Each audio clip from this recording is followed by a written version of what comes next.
Hello. या आ रही yes. है आपके पास या या good morning sir. Good morning. Many many congratulations. Thank बहुत यू सो अच्छा मच। लगता है आप लोग सेलेक्ट होते हैं। खुशी मिलती है हम लोगों को भी, टीचर्स को भी। मुझे बहुत खुशी मिलती है, अच्छा लगा आपका सिलेक्शन हुआ। स्टार्ट करें। Yes sir, thank you first of all, thank you so much sir for this complete guidance throughout this our preparation okay okay sir. Okay. Pleasure pleasure. Okay so first of all I would like to ask first question. जैसे notification release हुआ, Yes फिर आपने किस तरह से preparation start किया? मतलब क्या आपके मन में था, किस तरह से करना चाहिए? सर, आफ्टर नोटिफिकेशन जब रिलीज हुआ उसके बाद हमने उसके सिलेबस को अंडरस्टैंड किया। तो बेसिकली उसमें नॉन टेक का पोर्शन था 50% और टेक्निकल का 50%। तो ये चीज़ श्योर था कि नॉन टेक वाला जो पार्ट है वो आप कोई भी अदर एग्जाम की जो भी प्रिपरेशन कर रहे हो उससे आपका वो हो जाता है। लाइक उसमें maths, aptitude, reasoning, English, GK वगैरह रहती है। तो वो उससे हो जाता है। इसमें एक्स्ट्रा जो करना था वो टेक्निकल पोर्शन करना था। और उसके लिए हमें एक बेहतर प्लेटफॉर्म की ज़रूरत थी, क्योंकि आप मैथ्स और फिजिक्स का कोई एंड नहीं, आप कितना कर पाओगे, क्या कोई गाइडेंस के अंदर ही करना पड़ेगा। तो हमने लक्ष्य बैच के अंदर ही ज्वाइन किया और साथ साथ आपके साथ ही किया सब कुछ। विथ मॉक टेस्ट पेपर देते रहा, तो अपना जो भी मिस्टेक्स था उसको इम्प्रूव किया। और साथ साथ by the end of the day जब एग्जाम आसपास आ रहा था तो हमारा मार्क्स भी उस टाइप का फेच हो रहा था। Like we were very sure कि हाँ, सिलेक्शन तो हो ही जाएगा।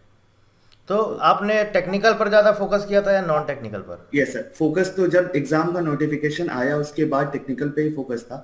क्योंकि नॉन टेक वाला पोर्शन पहले भी मैंने कुछ कुछ एग्जाम्स दिए थे, उसके रिगार्डिंग हो चुके थे। तो मैंने उसमें सिर्फ मॉक टेस्ट से ही काम कर लिया। हाँ। कोई स्पेशल नॉन टेक का प्रिपरेशन नहीं किया था इसके लिए। Okay okay.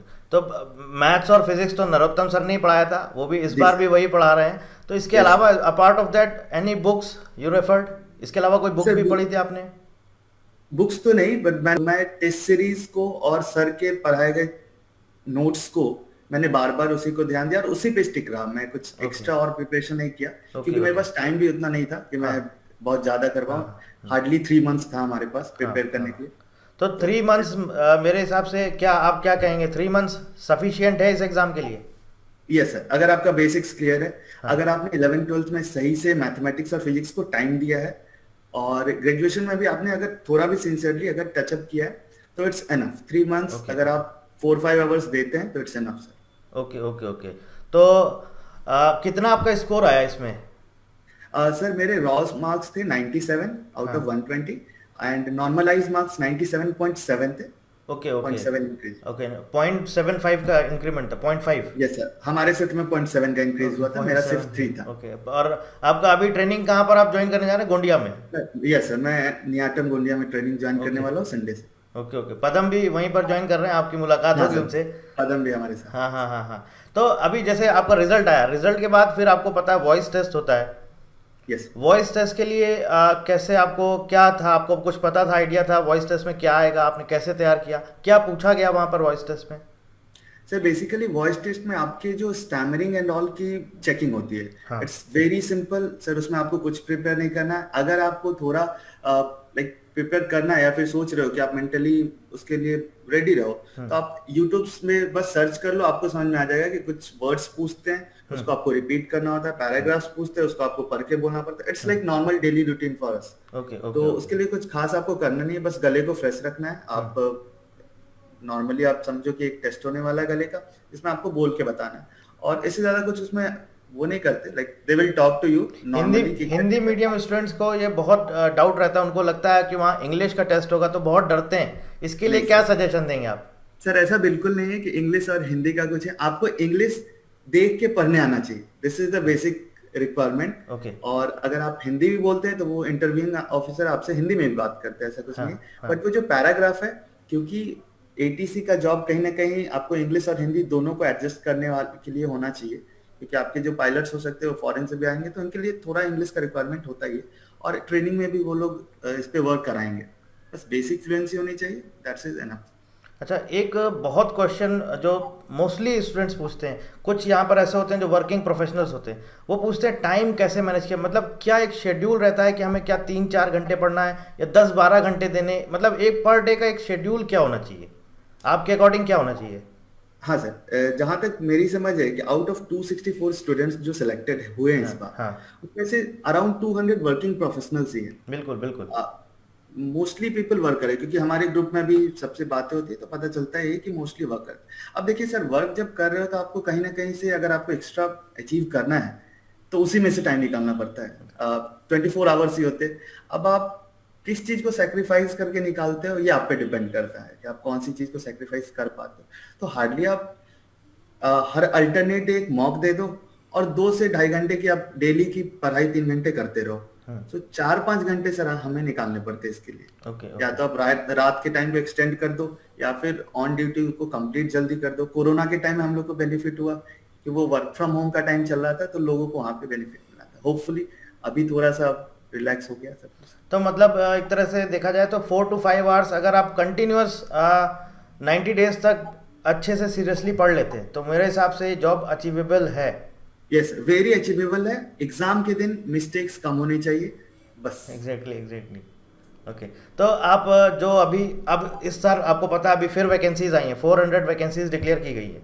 तो जो यस नए कैंडिडेट्स हैं या नए एस्पेरेंट्स हैं जो बिगिनर्स हैं जो जिन्होंने पता ही नहीं जिनको क्या है, उनके लिए कोई सजेशन देना चाहेंगे आप? हाँ सर, जैसे हम लोग भी इस एग्जाम के लिए बिगिनर ही थे, क्योंकि इस एग्जाम के बारे में ज्यादा कुछ पता नहीं होता है। सिर्फ आपके चैनल्स में ऐसा है कि इस एग्जाम का पूरा लिस्ट मिल जाता है, और कोई ऐसे चैनल्स ही नहीं है जो पूरे एटीसी के लिए फोकस्ड होते हैं। वो लोग बस आते हैं इस एग्जाम के बारे में जब एग्जाम का नोटिफिकेशन आता है। तो बेहतर होता है कि गाइड ले, जो गाइड कर रहे हैं लोग, जो प्रोफेशनल इसमें इंटर्ड है। नॉन टेक पोर्शन को आप किसी भी एग्जाम से कनेक्ट कर सकते हैं, वो सारा सेम होता है। टेक्निकल पोर्शन के लिए हमें एक ऑथराइज्ड गाइडेंस चाहिए, उसकी जरूरत होती है। उसके साथ साथ आपको प्रैक्टिस करना होता है। 11th-12th का बेसिक मैथमेटिक्स कोई भी आर.एस. अग्रवाल या फिर कोई भी बुक से कर सकते हैं, और बेसिक फिजिक्स का जो भी एक सिंपल बुक होता है अगर आप करना चाहे तो वो भी कर सकते हैं। और साथ साथ आप टीचर का जो क्लास का नोट्स है उस पर आप स्टिक रहेंगे तो वो बहुत बेहतर होता है। मार्क्स फेचिंग वहीं से होता है। नॉन टेक्निकल के लिए क्या बोलना चाहिए, बैंकिंग लेवल जाइए या फिर एसएससी? मेरे हिसाब से तो एसएससी का ही आता है पूरा पैटर्न। हाँ सर, बैंकिंग तो मैंने प्रिपेयर नहीं किया था, तो मुझे लग रहा है कि जैसे आपको एप्टीट्यूड है वो प्रॉपर एसएससी लेवल का था। इंग्लिश वगैरह एसएससी से बहुत नीचे लेवल का था, वो अप टू क्लास 10th-12th का था, उससे ज्यादा भी नहीं था।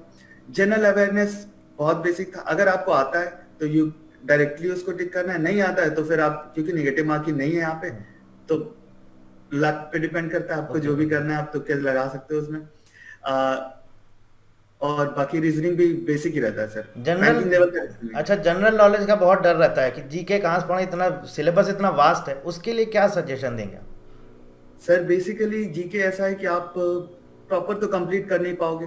तो जो चीजें हमारे माइंड में अगर हम कंटिन्यूअसली 20-22 साल से देख रहे हैं, जो सुन रहे हैं, क्लास में पढ़े हैं, उसी चीज को आप मॉक से बस प्रैक्टिस कर सकते हो सर। क्योंकि जीके में हमारा पूरा history, civics, geography, polity, economy, current, सारी चीजों को कवर करना है, गेम्स, स्पोर्ट्स पॉसिबल नहीं होता है। तो बस मॉक से आप कर सकते हैं, जो मॉक्स में आपको समझ में आता है कि मेरे नहीं हो रहे हैं। जितने आप मिस्टेक करोगे मॉक में उतना आपको फायदा होगा एग्जाम में, क्योंकि वो मिस्टेक आपको समझ में आ जाता है। तो बेसिकली जितने आप क्वेश्चन देख सकते हो आप करो। आप एसएससी के अगर एस्पिरेंट हो तो आपको ज्यादा कुछ करने की जरूरत नहीं। आप किरण का अगर जीके बना चुके हो तो क्वेश्चन वहीं से आते हैं, उससे के बाहर कोई जीके मुझे लगता ही नहीं कि हो सकता है एटीसी के लेवल पे। तो दैट इज एनफ सर उसके लिए। तो हमारे व्यूअर्स के लिए कोई आप मैसेज देना चाहेंगे? व्यूअर्स के लिए sir all the very best. इस बार के लिए अच्छे से प्रिपेयर करेंगे तो सबका सिलेक्शन होगा। होपफुली अगर आप लोग लक्ष्य बैच ज्वाइन करते हो तो आप 50% अपना चीज सर पे डिपेंड हो सकते हो, और 50% आपको मेहनत तो करनी ही पड़ेगी।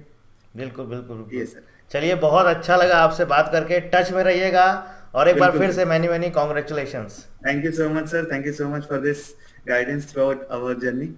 Thank you so much. Thank you. Thank you.